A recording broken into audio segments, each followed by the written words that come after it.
Welcome to Girls Love Diaries. Because every heart has a story. Isang karaniwang umaga lang iyon nang mapansin ni Hana ang bagong nangungupahan sa building, si Jiyun. Nakahilig siya sa railing ng rooftop garden, sumasayad sa kanyang buhok, ang banayad na liwanag ng umaga, habang siya'y tamad na nag-iinat. May kakaibang dating sa kanya, isang presensya, na tila natural lang humihila, ng atensyon kahit wala siyang ginagawa. Sanay na si Hana sa paulit-ulit na ritmo ng kanyang buhay, trabaho, mga gawain sa bahay, at paminsan-minsang tahimik na gabi sa kanyang balkonahe. Pero nang mapanood niya si Jiyun na tumatawa sa tila lihim na iniisip, kumikislap ang mga mata sa halong biro at hiwaga. May kung anong kumurot sa dibdib ni Hana. Isang halo ng kuryosidad, pag-iingat at di pamilyar na pananabik. Nagsimulang mag-cruise ang kanilang landas sa di inaasahang mga pagkakataon. Nalaglag ang susi ni Jiyun sa lobby at kinailangan ng tulong upang damputin. Sabay silang umabot sa parehong libro sa maliit na bookstore sa kanto. Nagkasalubong sa gabi habang pareho silang tumatakbo sa parke ng kapitbahayan. Bawat pagkakataon ay nagiiwan kay Hana ng magkahalong pagkailang at hindi maipaliwanag na paghilap papalapit. At kahit hindi pa nila namamalayan, may nagsisimula ng mabuo sa pagitan nila, marupok, maselan, ngunit imposibleng balewalain. Palaging inakala ni Hana na simple lang ang buhay niya. Paulit-ulit na gawain, tahimik na mga gabi, at maingat na balanse na hindi niya kailanman sinubukang gambalain. Hanggang sa dumating si Jiyun at tumira sa apartment sa tapat ng kanya. Unang beses na nakita niya ito, nakaluhod si Jiyun sa maliit na rooftop garden. Pilit tinatanggal ang pagkakasalubong ng tali ng isang ligaw na asong napadpad doon. Ang tawa niya'y banayad ngunit malinaw, parang sikat ng araw na sumisingit sa pagitan ng mga ulap, at hindi napigilan ni Hana na mapatingin. May kung anong likas na ganda sa kilos ni Jiyun, isang halong lambing at tahimik na kumpiyansa na hindi kayang baliwalain ni Hana. Maliit at tila pangkaraniwan lang ang mga pagkakataong nagkikita sila, pero laging may bigat na hindi maipaliwanag. Isang ngiti na magkasalo sa hallway. Maikling usapan habang kumukuha ng mga package sa lobby, at pagkakasalubong sa parke. Habang tumatakbo sa gabi, bawat sandali mas tumatagal sa isip kaysa dapat. Bawat tingin ay bahagyang nagpapayanig sa puso ni Hana. Hindi na malaya ni Hana kung gaano kabilis sinimulang punuin ni Jiyun ang kanyang mga iniisip o kung paano naging napakahalaga ng isang simpleng koneksyon. At kung saan man, sa mga tahimik na sulok ng kanilang araw-araw, nagsisimula ng umusbong ang marupok, ngunit makahulugang simula ng isang bagay na hindi pa nila mabigkas. Tahimik ang gabi nang magpasya si Hana na maglakad-lakad sa parke ng kanilang kapitbahayan. Umaasang maaalis sa isip niya ang bigat ng buong araw. Hindi niya inasahan na makikita roon si Jiyun tumatakbo sa paikot-ikot na daan habang may suot na headphones at may seryosong ekspresyon sa mukha. Ilang sandali muna pinanood lang ni Hana mula sa malayo. Kumakampay ang buhok ni Jiyun sa bawat hakbang. Bahagyang nakakunot ang noo sa konsentrasyon, ngunit may gaan sa kanyang galaw na tila nagpapalambot sa mundo. Para bang nakaramdam ng presensya, tumingin si Jiyun pataas at nagtama ang kanilang mga mata. "Oh, pasensya na. Hindi ko intensyong gulatin ka," sabi ni Jiyun. Huminto sa pagtakbo at nagbigay ng mahiyain ngunit magiliw ng ngiti. "Hindi, ayos lang," sagot ni Hana. Biglang naging malinaw sa kanya kung gaano kalakas ang tibok ng kanyang puso. Mula noon, mas madalas nang mag-cruise ang kanilang mga landas at bawat pagkikita ay tila mas lalong hindi nagkataon. Sa lobby, tinulungan ni Hana si Ji Eun na magbuhat ng tambak ng mga parcel mula sa delivery. Sa maliit na bookstore sa kanto, sabay silang umabot sa parehong nobela at natawa ng sabay na umatras. Kahit ang simpleng gawain tulad ng pagdidilig ng mga halaman sa rooftop garden ay nauuwi sa maikling pero makahulugang pag-uusap. Bawat pagkikita ay iniiwan si Hana na iniisip si Ji-eun kahit matagal nang tapos ang sandali. May likas na init sa presensya ni Ji-eun, isang halo ng kumpiyansa at kahinaan na lalo lang humahatak kay Hana palapit. At unti-unti, nang hindi pa nila lubos na mamalayan, may marupok na damdaming nagsisimulang umusbong, isang hindi binibigkas na koneksyon na pareho nilang ayaw, pangalanan, ngunit ramdam nilang lumalakas sa bawat araw na lumilipas. Dumating ang weekend at pauwi na si Hana mula sa maliit na grocery. Malapit sa kanilang building nang mapansin niya si Ji Eun na nahihirapang buhatin ang mabigat na basket ng prutas. Hindi na siya nag-isip pa at agad lumapit.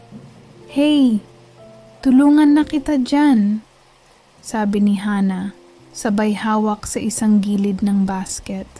Bahagyang nagulat si Ji-eun, pero agad ding ngumiti. "Alam mo, hindi mo naman kailangang gawin to. Kaya ko naman." Bahagyang natawa si Hana, umiling. "I insist. Huwag mong sabihing mag-isa ka lang dito nakatira at ikaw lahat gumagawa nito." Nagkibit balikat si Ji-eun, may pilyong ngiti sa labi. Apparently, lucky me, diba?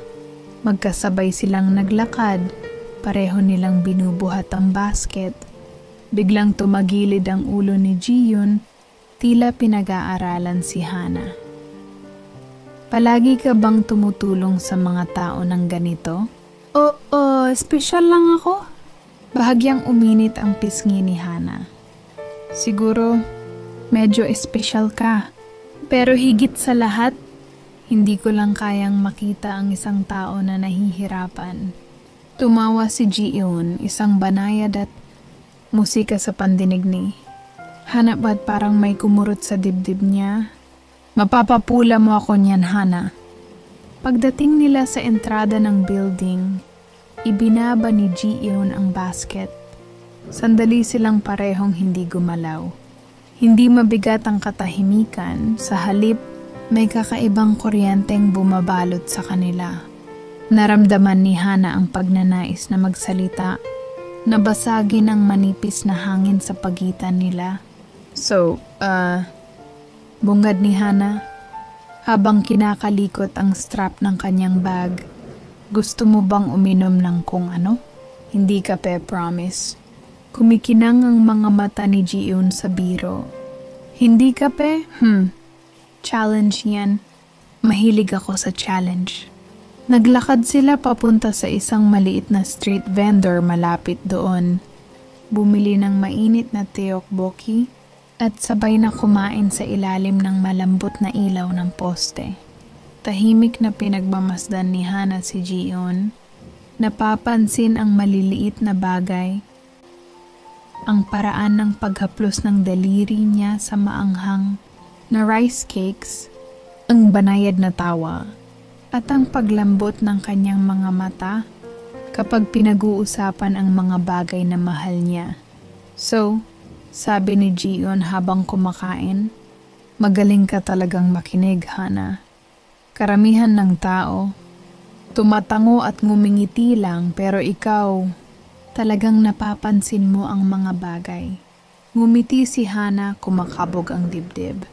"Napapansin ko kung ano ang mahalaga."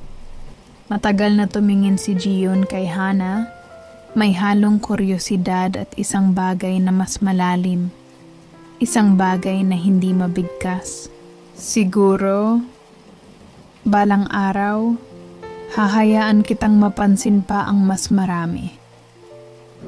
Hindi alam ni Hana kung paano sasagot.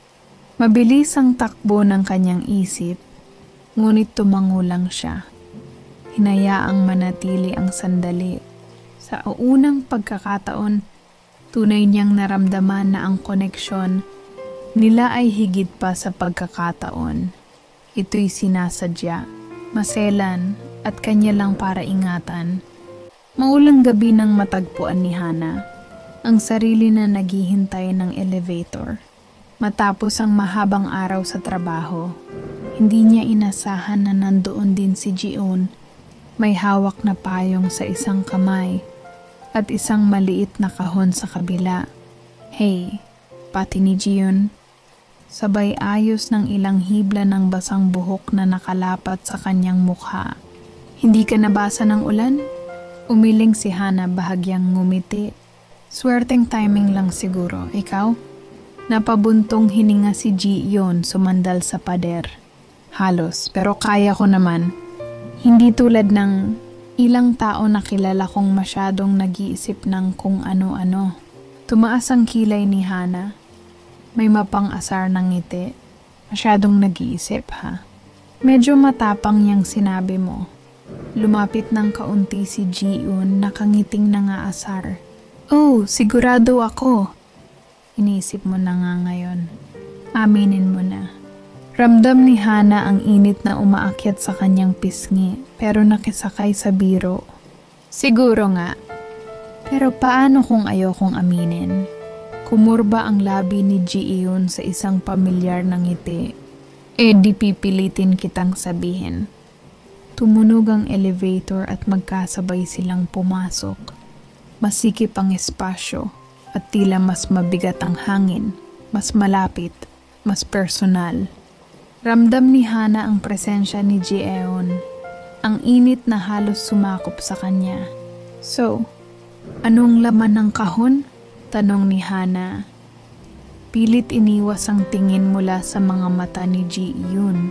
Itinaas ito ni Ji-eun na para bang nanunukso. Regalo para sa... baka sa'yo. Depende kung magbe-behave ka. Napailing si Hana pero napangiti rin. Nakakatawa ka. At siguro yan ang dahilan kung bakit gusto kita. Mahinang tumawa si Ji-eun. Isang tunog na naisip ni Hana na kaya niyang pakinggan habang buhay. Gusto rin kita. Higit kaysa dapat. Napahinto ang paghinga ni Hana. Hindi niya inaasahan ang mga salitang yon, hindi pa ngayon. Hindi nang ganun kadiretso. Ji-eun, ako... Bahagyang lumapit si Ji-eun. Magkadikit na ang kanilang mga balikat. Shh! Huwag muna nating madaliin. Marami pa tayong oras para alamin ito. Pero gusto kong malaman mo, hindi ako aalis. Mabilis ang tibok ng puso ni Hana. Gusto na niyang sabihin lahat ng nararamdaman niya kung gaano. Kadalas niyang naiisip si Ji-eun kung gaano niya pinagnanasaan ang mga ganitong sandali. Pero ang nagawa lang niya ay tumango, hinayaang ang katahimikan sa pagitan nila ang magsalita. Sa unang pagkakataon, napagtanto ni Hana na hindi na siya hahayaan ng takot na pigilan siyang makaramdam. Na ang hatak niya kay Ji-eun ay hindi na niya kayang baliwalain. At marahil, tama lang yun. Lumipas ang mga linggo na parang panaginip. Lalong tumibay ang ugnayan ni Hana at Ji-eun, puno ng tawanan, asaran at tahimik na pag-amin. Bawat titig na magkasalo, bawat bahagyang pagdampi ng kanilang mga kamay, ay nagpaparamdam kay Hana ng buhay na hindi pa niya naramdaman noon. Ngunit gaya ng nakasanayan, may paraan ng buhay para subukin sila. Isang maulang hapon, dumating si Hana sa apartment ni Ji-eun dala ang inihandang tanghalian. Ngunit laking gulat niya nang makita ang pinto na bahagyang nakabukas. Kinabahan siya at marahang pumasok. Ji-eun? Mahina niyang tawag. Walang sumagot, tahimik at walang tao ang apartment. Sa ibabaw ng counter ay naroon pa ang maliit na kahong ibinigay ni Hana, hindi pa nabubuksan. Nasa ibabaw nito ang isang sulat. Nakasulat sa maayos na sulat kamay ni Ji-eun. Hana, hindi ko kayang gawin to, hindi ngayon. Patawad. Sana iba ang mga pangyayari. Huwag mo na akong hintayin. Ji-eun! Parang piniga ang dibdib ni Hana. Nanikip ang hininga. Bumagsak siya sa sahig. Mahigpit na hawak ang sulat habang nanlabo ang kanyang paningin dahil sa luha. Muling sumulpot sa isip niya ang bawat ngiti, bawat tawa, at bawat tahimik na sandali na pinagsaluhan nila. Ngunit ngayon, tila naging malupit na alaala. Hinaplos niya ang kahon. Ang regalong dapat ay para kay Ji-eun. Sumagi sa isip niya ang mga gabing kumakain sila ng street food, mga pag-uusap sa rooftop, at mga palihim na sulyap na minsang nagpasaya sa kanya. Bakit ngayon? Bulong ni Hana sa sarili pausang tinig. Bakit aalis ka kapag pakiramdam ko? Totoo na? Sa labas, mas bumuhos ang ulan. Binabasa ang mga kalsada na tila nakikiramay sa kanya. Niyakap ni Hana ang kanyang mga tuhod. Hinayaan ang mga luha na tuluyang bumagsak. Ang init na minsang hatid ni Ji-eun ay ngayon naging malamlam na alaala sa malamig na apartment. Alam niyang hindi niya pwedeng sundan, hindi niya pwedeng habulin, kailangan niyang bitawan. Kahit na durog-durog ang puso niya. Sa unang pagkakataon, tunay niyang naranasan ang ibig sabihin ng pagkawasak, ang mawalan ng minamahal, hindi dahil sa galit o pagtataksil, kundi dahil hindi pa handa ang buhay na pagsamahin sila. At habang winawalis ng ulan ang buong lungsod, ibinulong ni Hana sa hangin. Umasang maririnig ito ni Ji-eun kahit saan siya naroroon. Naalala kita palagi. Tahimik ang mga kalsada, malamig ang apartment, at mas mabigat ang puso ni Hana kaysa dati. Ang kwento nila ay maganda, panandalian, at masakit sa katotohanan. At minsan, iyon lang talaga ang kayang ibigay ng buhay. Minsan, dumarating ang mga tao sa buhay natin para turuan tayo ng pagmamahal at minsan para turuan tayong pakawalan. Hindi lahat ng kwento ay para magtagal at hindi lahat ng pagmamahal ay mauuwi sa magpakailanman. Ngunit sa bawat alaala, sa bawat titig at sa bawat damdaming iniwan, nananatili ang katotohanang minsan minahal tayo at minahal din natin sila. At sa puso ni Hana, mananatiling buhay si Ji-eun, hindi bilang taong nawala, kundi bilang taong nagpabago sa paraan ng kanyang paghinga, sa tibok ng kanyang puso, at sa paraan ng kanyang pag-ibig.